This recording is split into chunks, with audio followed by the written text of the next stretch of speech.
अक्षता, तू मोनीला घेऊन पार्क मध्ये जाणार आहेस ना ग? ए अक्षता, काय रे देवा, ही म्हणजे ना अक्षता.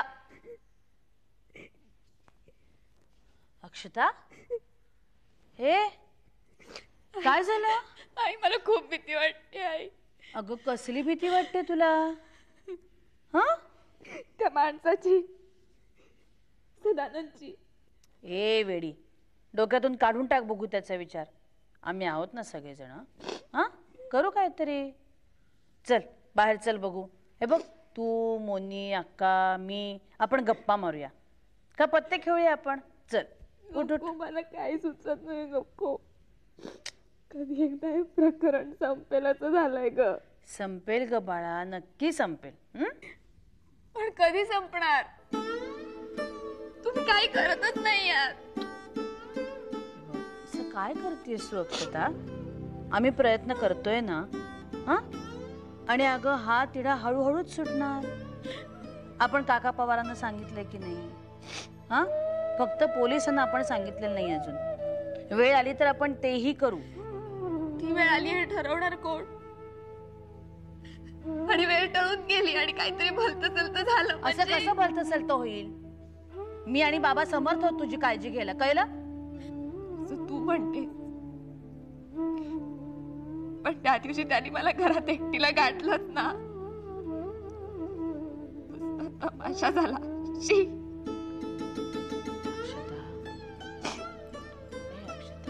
रडू नकोस बघू, रडू नकोस. हे बघ, तो माणूस कसा आहे, त्याला काय हवंय हे अजूनही आपल्याला नीटचं समजलेलं नाहीये. हे बघ, त्याच्या डोक्यात काय चाललंय हे एकदा आपल्याला समजलं ना की मग आपण त्याच्या डाव त्याच्यावरतीच उलटूया. तुम्ही विचार करत बसा, तो माणूस मला घेऊन जाईल हाताला धरून. असा कसा घेऊन जाईल तो? काहीतरी वेड्यासारखं बडबडतेस अक्षता. तू एक काम कर, तू तुझी बॅग भरून ठेव. तू काय सांगतेस आई? मी त्याच्या बरोबर जायचं? आई, मी सांगते ते नीट ऐक. तू तुझी बॅग भरून ठेव, कळलं? आई,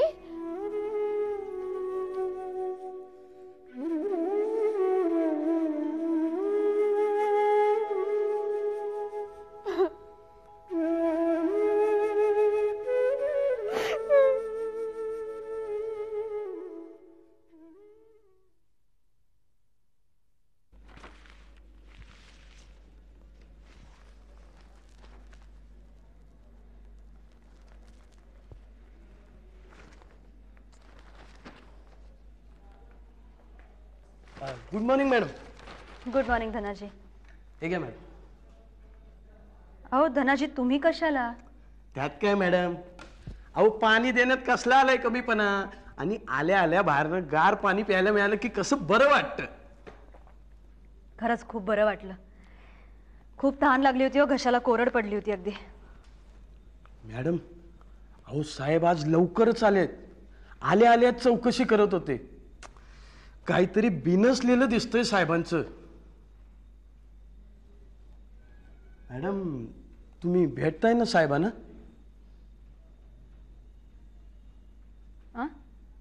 अहो साहेबांना भेटताय ना तुम्ही? कशा करता? असं काय करता मॅडम तुम्ही? अहो आल्या आल्या चौकशी करत होते तुमची ते. बरं ठीक आहे, मी बघते. अहो धनाजी, एक मिनिट. त्या अकोल्याहून आलेल्या टेप्स प्लीज चेक करा. निदान आजचा तरी कार्यक्रम जाऊ देत एअरवर. काही काळजी करू नका मॅडम, आज प्रोग्राम एअरवर जाईल. काय आहे, फक्त शेतकऱ्यांना चुकीची माहिती मिळता कामा नये. बरोबर आहे तुमचं. द्या. Thank you. May I come in sir?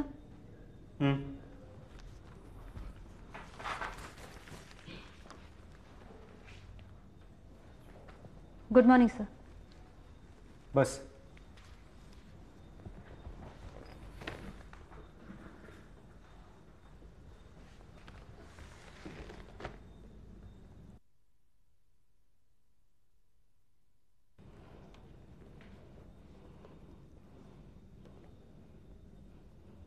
मी जाऊ का?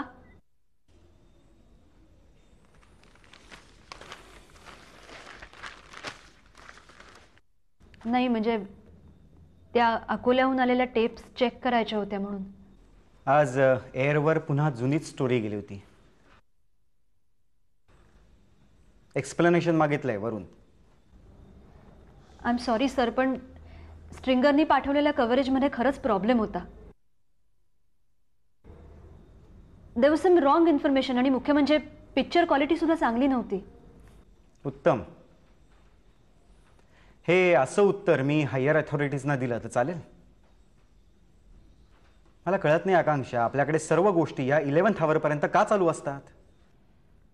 कारण मला छोट्या छोट्या गोष्टींसाठी सुद्धा माझ्या असिस्टंट्सवर अवलंबून राहावं लागतं.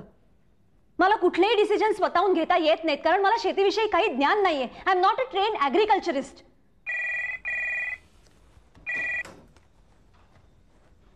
हा बोलतोय.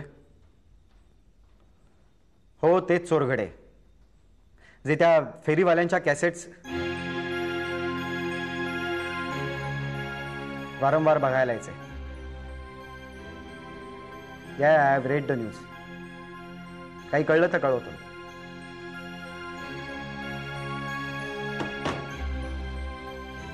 सर हा मलशेट्टी कोण आहे? हा रघु चिलीम कोण आहे? आता बहुतेक तू असंही विचारशील की हे इन्स्पेक्टर चोरघडे कोण आहेत. पेपर नीट वाचलायस ना? मग हो ते मला वाचलेल्या बातमीतून कळलंय. मी फक्त एवढंच विचारतेय की आपण केलेल्या फेरीवाल्यांच्या स्टोरीचा आणि हा कोण कुठला मलशेट्टी आहे याच्या एन्काउंटरचा काही संबंध आहे का? आकांक्षा जोशी, तुम्ही फक्त कृषीदर्शन नीट सांभाळा. या बातम्यांचा तुमचा आता काही संबंध नाहीये आणि म्हणूनच तुमची बदली. म्हणूनच माझी बदली झालेली असली तरी माझ्यावरचा धोका टळलेला नाहीये. आणि मी मुळात एक पत्रकार आहे हे तुम्ही प्लीज विसरू नका सर. या एन्काउंटरचा तुम्ही काय अर्थ लावलात हे मला माहित नाही, पण मला आता बऱ्याचशा गोष्टी स्पष्ट ठसठसीत दिसायला लागलेत. दिस इज माय लास्ट वॉर्निंग आकांक्षा. कृषीदर्शन नीट सांभाळ आणि खास करून एन्काउंटरच्या बातम्यांमध्ये अजिबात लुडबुड करू नकोस. त्यापेक्षा आपलं शेतीचं ज्ञान वाढव. आज मला फ्रेश स्टोरी एअरवर जायला हवे. No excuses. Yes sir.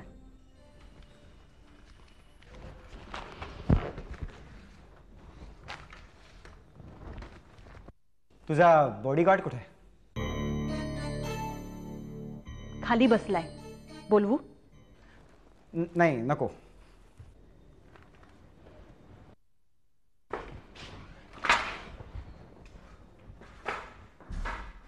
Akshu Akshu Akshu Akshu Akshu, तुला असं का वाटतं की तू एकटी आहेस म्हणून? तुझ्या घरच्यांना तुझ्याविषयी काही वाटत नाही का? तसं जर असतं तर इतक्या थंडपणे माझ्या आईने सांगितलं नसतं. बॅग भरून तयार राहा. थंडपणे सांगितलं असं तुला वाटतंय? तिच्या मनात काहीतरी योजना असतील. काय योजना असणार आहे?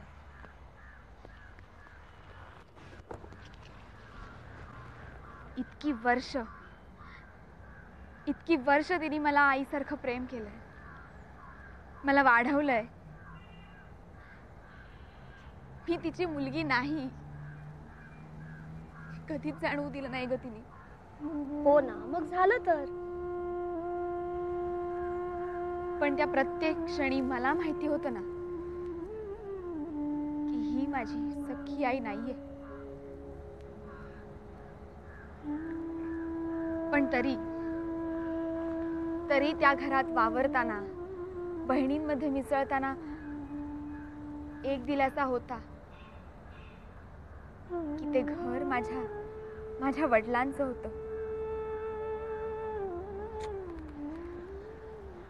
शांत होत. कशी शांत होऊ? ते वडीलही माझे खरे वडील नाहीयेत असं जर आज मला कोणी येऊन सांगत असेल तर मी कशी शांत राहू? रिलॅक्स. तो लफंगा माणूस तुझा बाप आहे हे अजून सिद्ध झालं नाहीये अक्षू.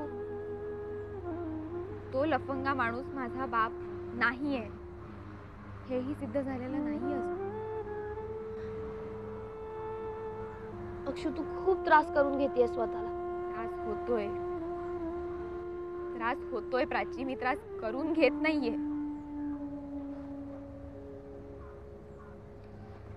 डेस्कला जायचं? नको. हे बरं आहे, मी आज सांगते तर लगेच नको.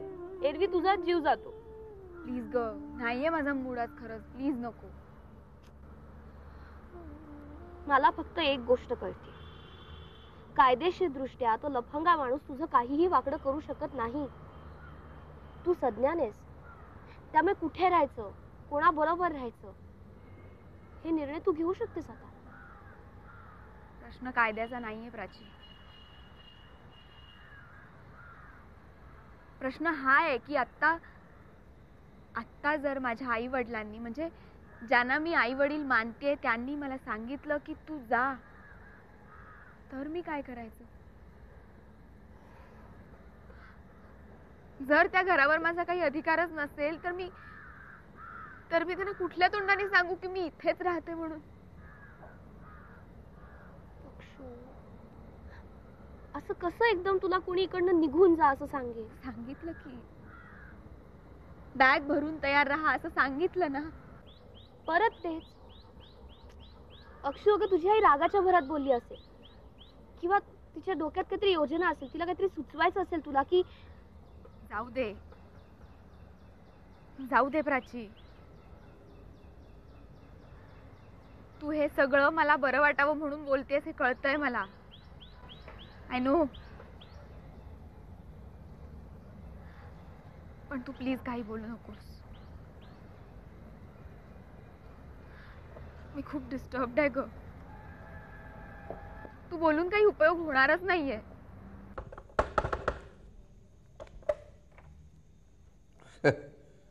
काय बातम्या आहे की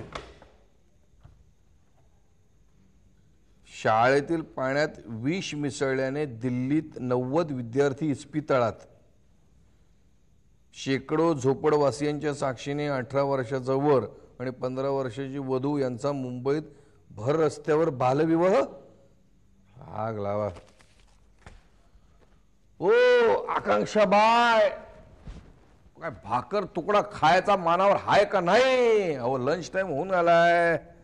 हा काय पोटात कावळे वारडायला लागले का? डबा आणला का नाही? नाही रे, नाही जमलं मला आज. तनुची सकाळी लवकर शाळा होती, त्याला उठवून आवरून तयार करून शाळेत सोडून उशीर झाला, मग मला नाही जमलं. चल माझ्याकडे डबा आहे, चल आपण कॅन्टीन मध्ये खाऊ.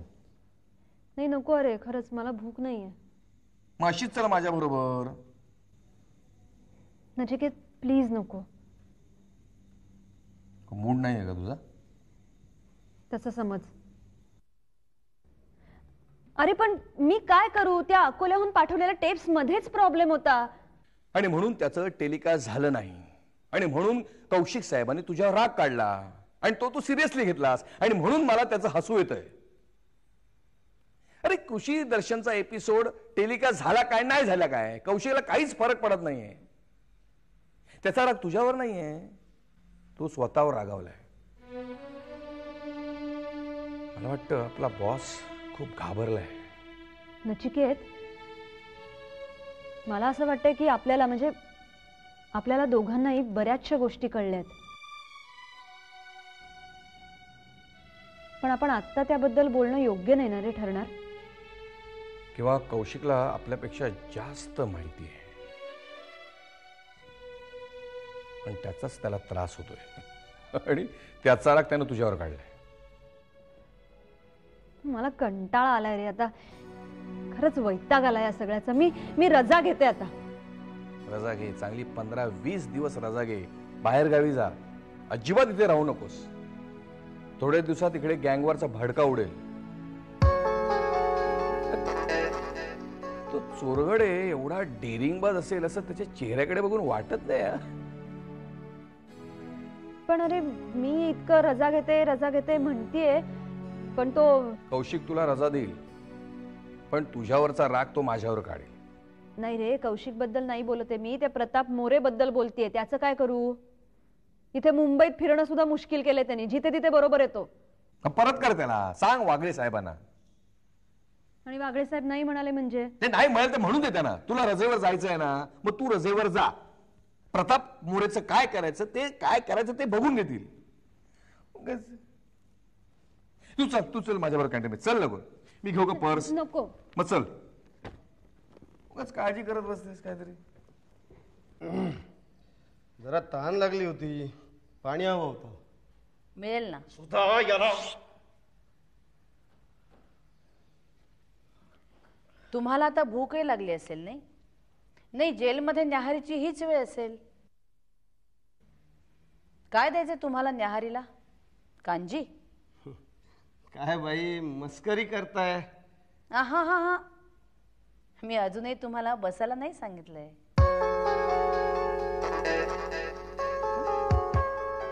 अक्षता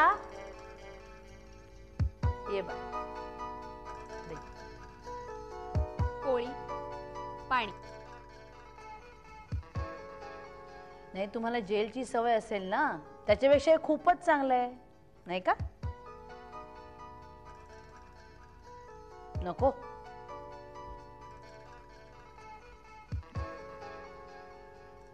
काय आहे, जेलमधून तुम्ही आत्ताच सुटून आलायत आणि आता परत जायची वेळ सुद्धा जवळ आली आहे.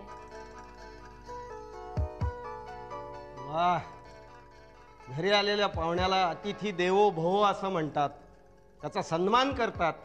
आणि इथे तर सगळ्या सभ्य माणसांनी सभ्यताच सोडलीये. शरद, अरे हा काय आपल्याला सभ्यता शिकवणार आहे? हा, घरी फोन करतो, अक्षताला विचारतो घरी कोण आहे की नाही, आगंतुकासारखा येतो आणि तिला दमदाटी करतो. काय काय सभ्यता शिकवणार आहे तू आपल्याला? जरा शांत राहशील का? अरे तू त्याच्या पातळीला उतरावंस अशीच त्याची इच्छा आहे. हे बघ, तू तू त्याचं जरा शांत राहा प्लीज प्लीज.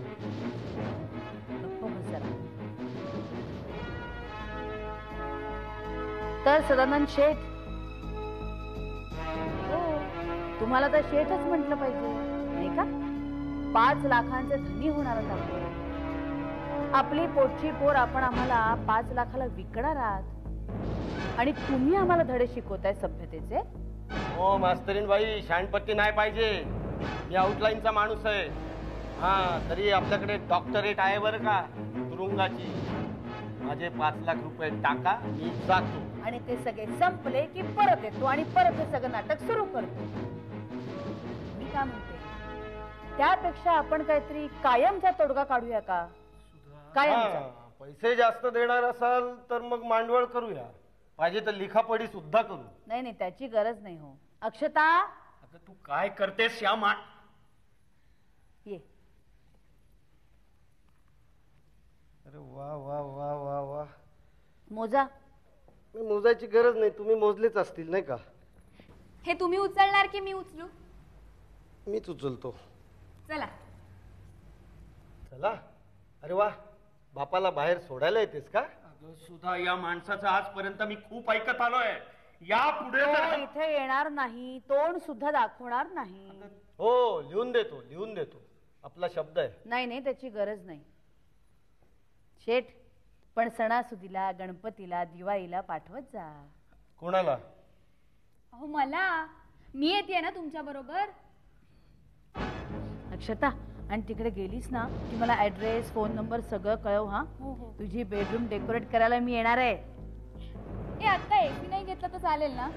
पण टीव्ही आणि सीडी प्लेअर मात्र पाहिजेच बाबा. हो तर, ते तर हवंच. आणि हे बघा, तिकडे गेल्या गेल्या लगेच हिला स्कूटी घेऊन टाका. नाही हो, कॉलेजला जाताना ऊन लागतं. नाजूक आहे हो, लहान आहे अजून. हो शरदराव, या दोघींचा काय तुझं डोकं फिरलंय का? या पैशाचा अगं तुला विचारतो, तू काय करतेस हे? तू माझा